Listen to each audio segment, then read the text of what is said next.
Alors, honorable Uruapo Tchaniaou, bonsoir. Bonsoir. Aujourd'hui, la ville de Sokodé, de Bafilo, est en état de siège.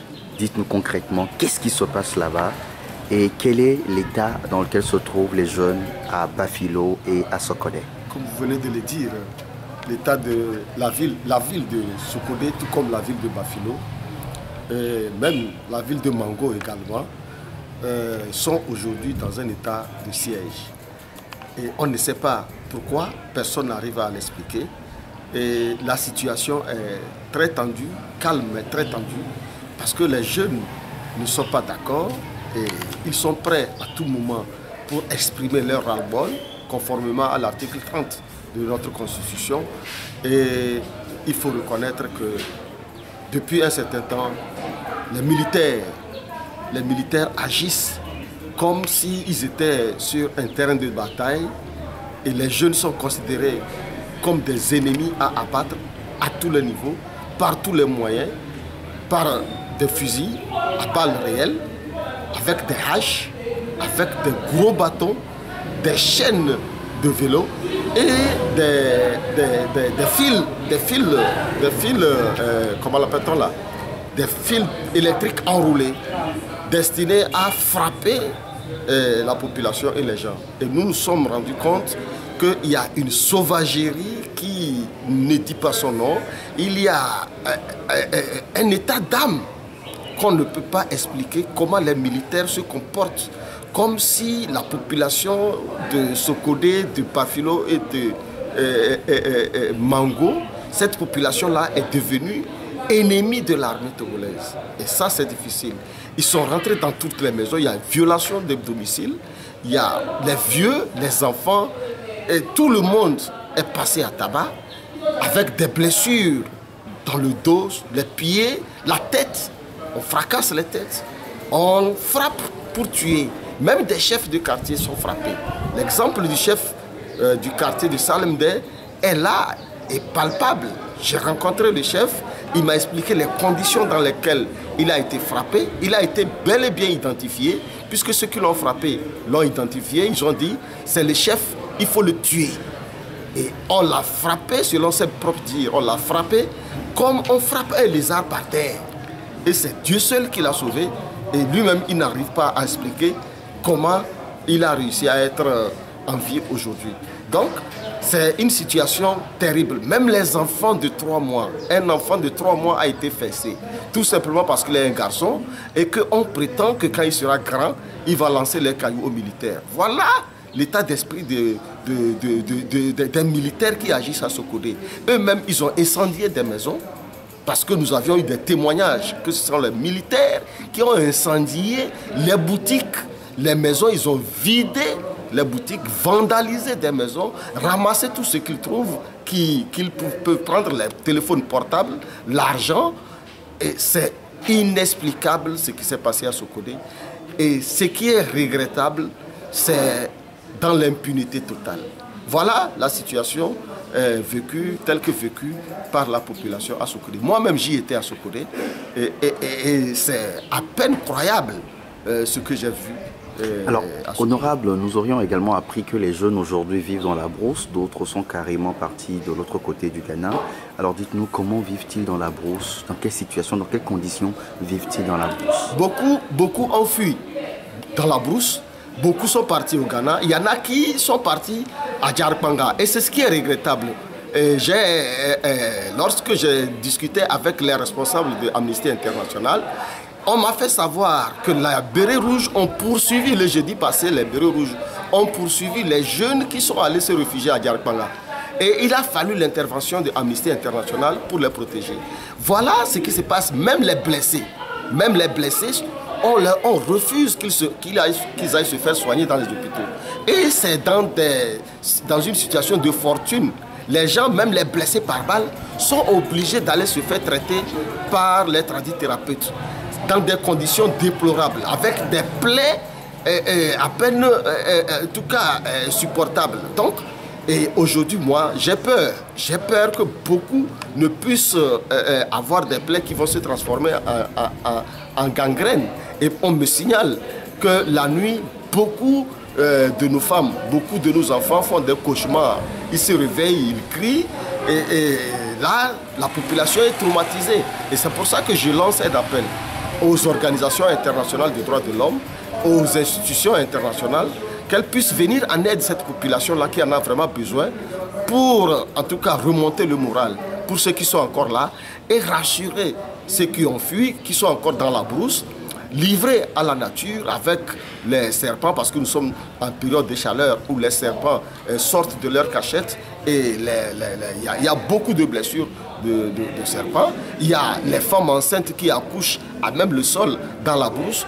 Vraiment, ça dit que le châtiment tel que le chef de l'État l'a dit, c'est un châtiment qui s'abat sur une population aux mains nues, une population qui a eu la maladresse de revendiquer son droit.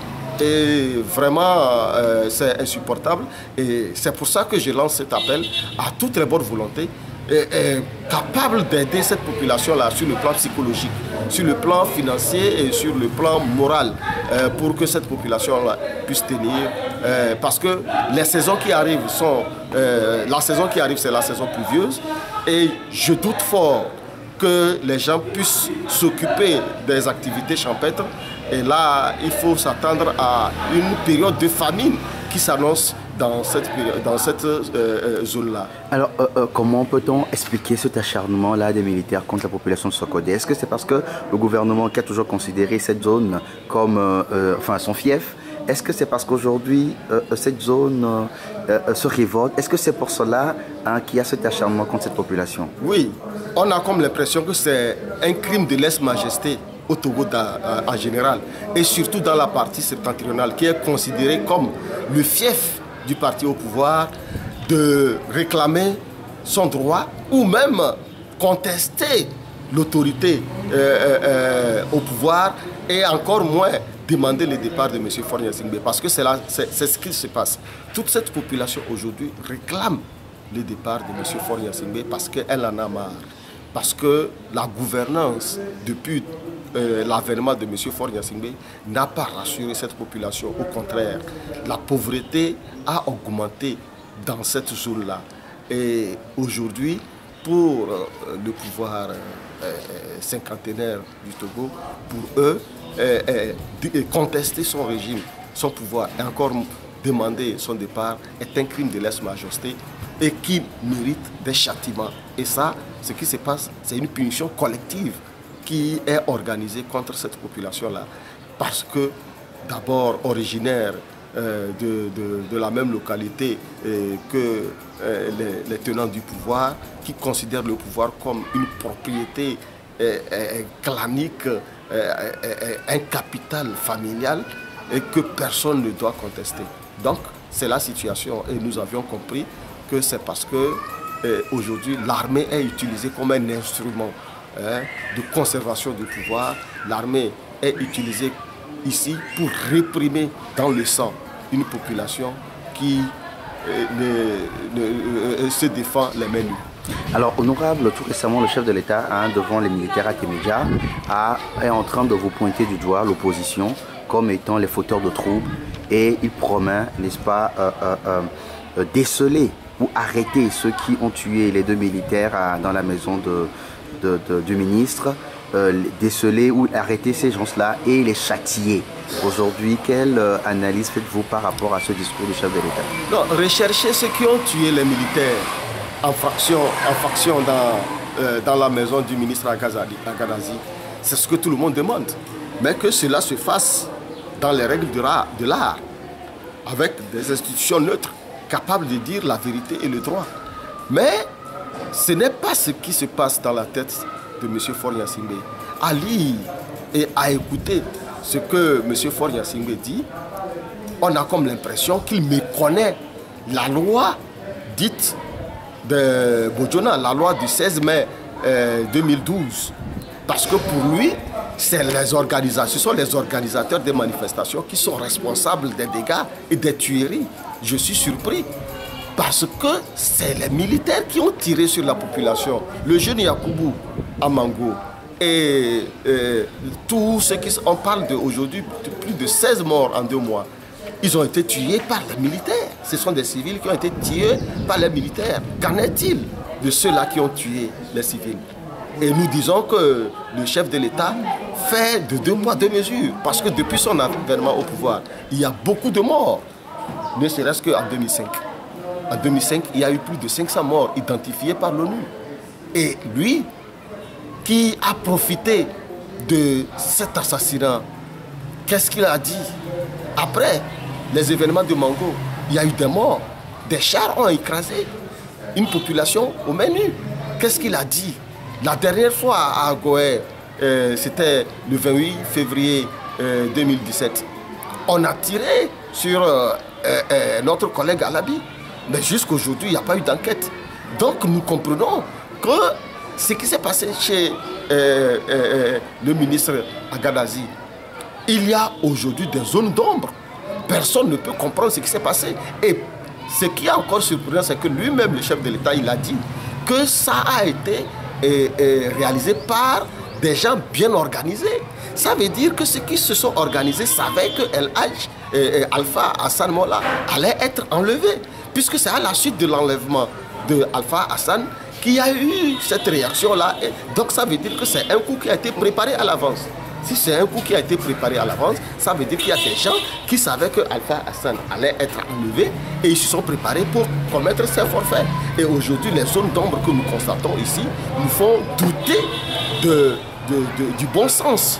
Du bon sens que nous constatons n'est pas la chose la mieux partagée au niveau du gouvernement et encore moins à la tête de notre République.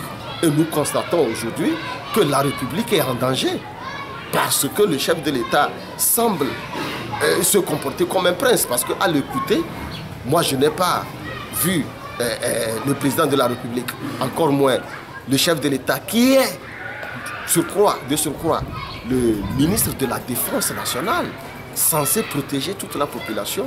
Il ne l'a pas fait et il ne fait que livrer toute la population à la verdicte militaire. Ça, c'est une situation gravissime qui confirme le ras-le-bol de la population qui aujourd'hui demande son départ. Honorable, merci beaucoup. C'est à moi de vous dire merci.